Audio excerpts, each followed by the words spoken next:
Kalian mau cari duit di Web3 tapi halal? Ini dia panduan lengkapnya buat Muslim zaman now.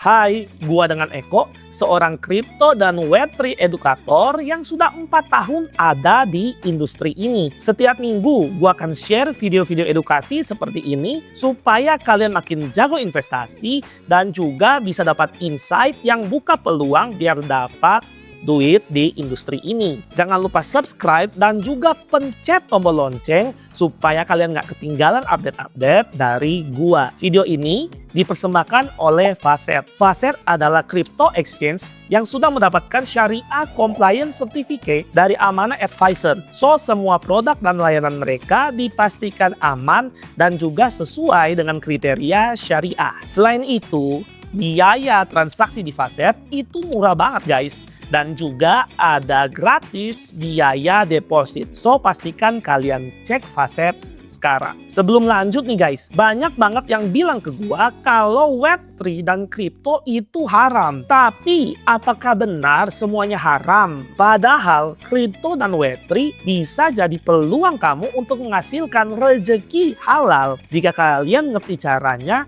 dan juga nggak melanggar nilai-nilai syariah. Nah, sebelum kita masuk ke cara-caranya, yuk kita bahas dulu pada chapter pertama ini apa itu Web3. Oke guys, sebelum kita masuk bahas mengenai Web3, kita harus tahu dulu dong apa itu Web 1 dan Web 2 biar kita bisa pahami konsep dari Web3.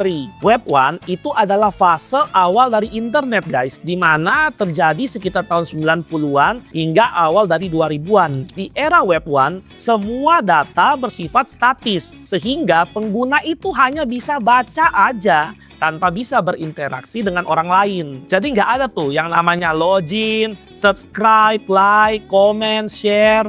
Karena semua kendali itu dikuasai oleh si pemilik dari website. Lalu masuk ke era Web 2 di tahun 2004-an, di mana semua data lebih bersifat interaktif. Jadi pengguna bukan cuma bisa baca, tapi juga bisa nulis. Sehingga kalian bisa update status, bisa like, comment, share, dan sebagainya. Seperti yang biasa terjadi atau kalian pakai di sosial media. Gua ingat di zaman-zaman gue SMA ada itu yang namanya Friendster. Lalu nggak berapa lama gua kuliah muncul namanya Facebook, lalu Instagram, YouTube.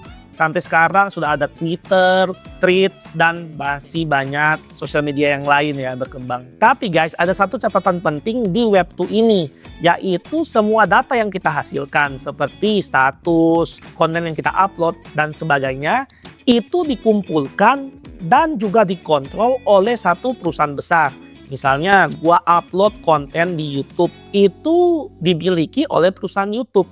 Gua bikin konten di Instagram, itu dimiliki dan dikontrol sepenuhnya oleh perusahaan Instagram. Nah, gara-gara hal ini maka orang mulai menciptakan teknologi baru yang dinamakan Web3. Nah, Web3 adalah konsep internet generasi selanjutnya, di mana dia menggunakan teknologi blockchain dan sifatnya desentralisasi. Di Web3, pengguna itu nggak seperti di Web 1 ya, di mana hanya bisa baca aja, atau di Web 2 yang hanya bisa baca maupun nulis. Di Web3, pengguna punya hak penuh atas kepemilikan dari aset digital mereka, baik itu berupa cryptocurrency, NFT, maupun kepemilikan terhadap aplikasi dan platform lewat token. Jadi, alih-alih semua dikontrol oleh satu entitas seperti pada Web 1 dan Web 2, pada Web 3 semua kontrol dikembalikan ke para penggunanya. Misalnya aja nih, kita mau login ke platform Web 3. Nah, kita akan diminta masukkan alamat dari wallet kripto kita. Alamat wallet kita itu adalah alamat yang kita kontrol sendiri tanpa dipegang atau dikustodian oleh pihak ketiga. Sedangkan kalau kita di Web2 itu biasanya kan login pakai alamat email. Email kita itu dimiliki sepenuhnya oleh perusahaan pengembang dari si email.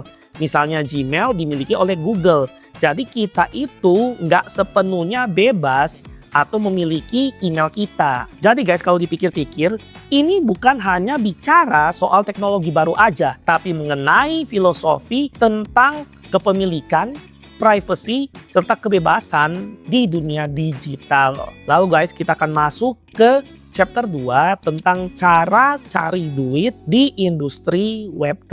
Jadi guys, sebelum gua masuk ke beberapa caranya, gua akan sharing sedikit mengenai background gua ya. Di mana gua ini kerja di beberapa perusahaan Web3 dan juga gua self-employed. Gua kerja sendiri dan juga punya channel bahas mengenai Web3. Menurut gua dalam beberapa tahun ini industri Web3 itu makin berkembang ya. Karena dibandingkan 4 tahun lalu waktu gua start pertama kali, hari ini itu banyak sekali demand atau permintaan pasar untuk tenaga kerja yang ahli di bidang Web3. So, kalian pastikan ya untuk pelajari ilmu ini karena bakalan berguna banget bagi kalian yang menguasainya. Karena semakin ke depannya akan semakin meningkat juga permintaan terhadap tenaga ahli di bidang ini. Dan kalau kita lihat baik dalam maupun luar negeri, itu juga sudah mulai banyak perusahaan-perusahaan Web3 yang buka dan juga mereka perlu banyak sekali orang yang kerja. Sedangkan masih sedikit banget ilmu atau knowledge orang-orang di bidang ini. So, kalian bisa menggunakan atau memanfaatkan ilmu-ilmu dari video ini. Yang pertama itu investasi kripto. Ini adalah cara cari duit yang paling gampang kalau menurut gua di industri ini.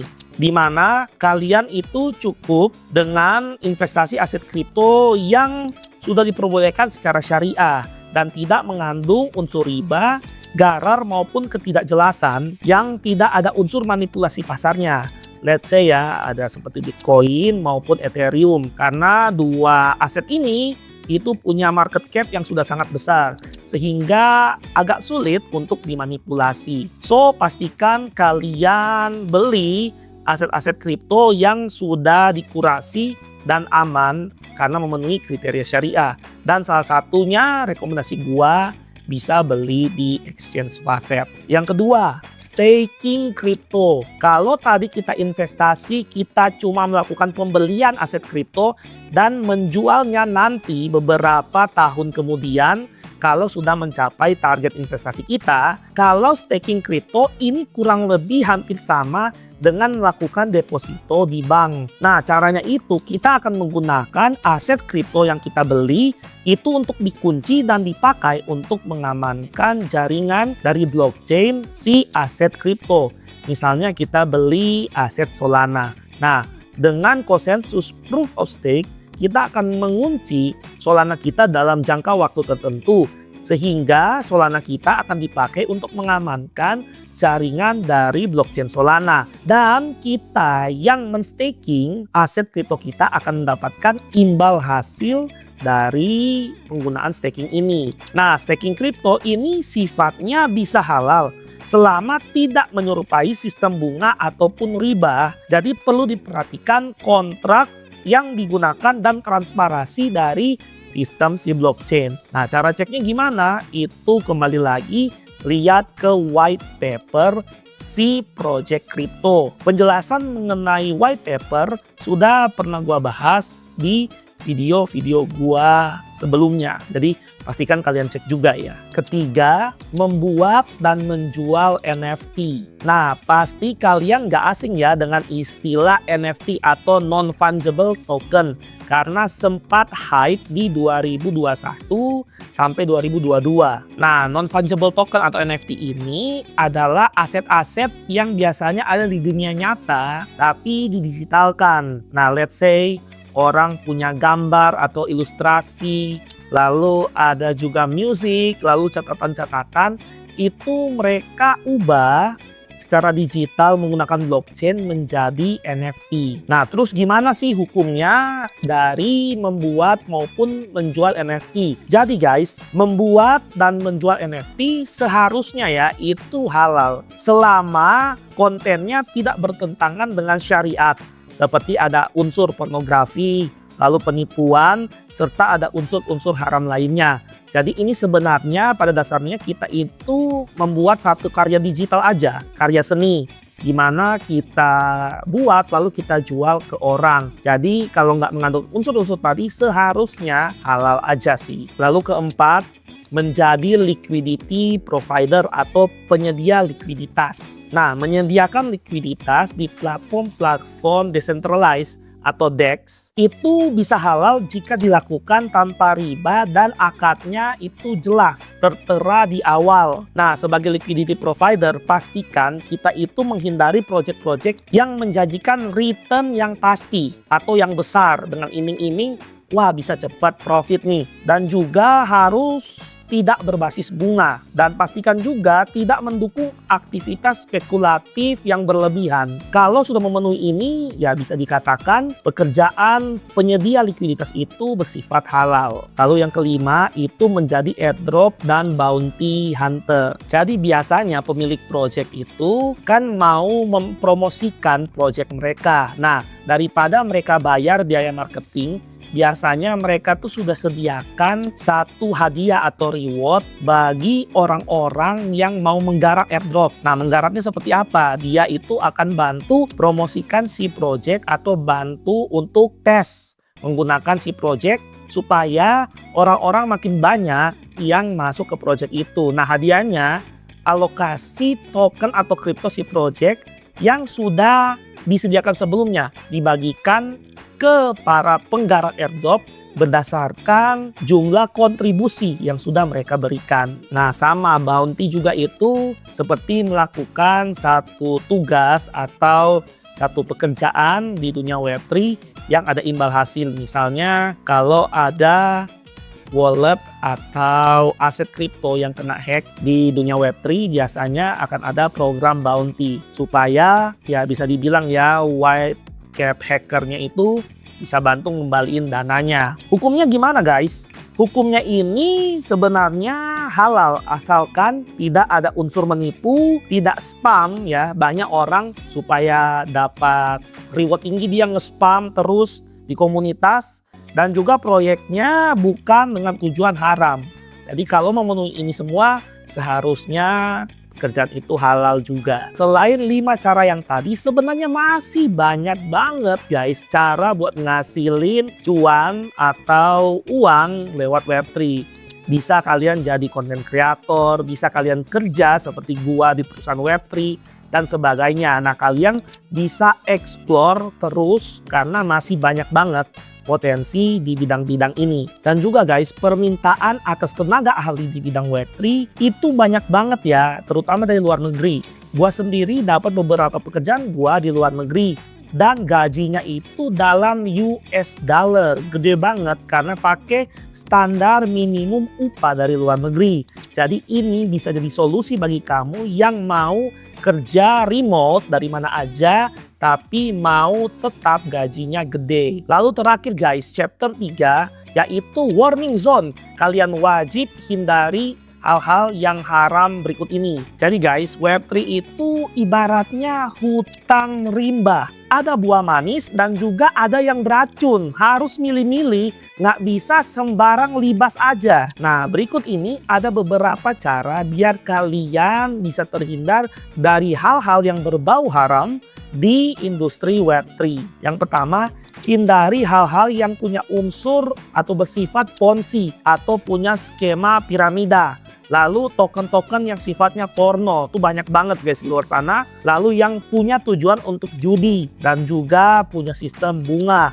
So, pastikan kalian cek dan recheck si project sebelum kalian nyemplung ke dalamnya. Yang kedua, cek white paper. Lagi-lagi guys, sudah gua share di video sebelumnya betapa pentingnya white paper karena kita bisa tahu si project itu tujuannya apa, sistem tokenomicsnya seperti apa, siapa tim-tim di belakangnya melalui white paper tersebut. Pastikan kalian cek yang sudah gua share di video-video sebelumnya ya. Nah, kalian juga bisa cek secara legalitas si project Web3. Biasanya di Indonesia yang sudah legit itu sudah mendapatkan izin dari Bapepti maupun OJK.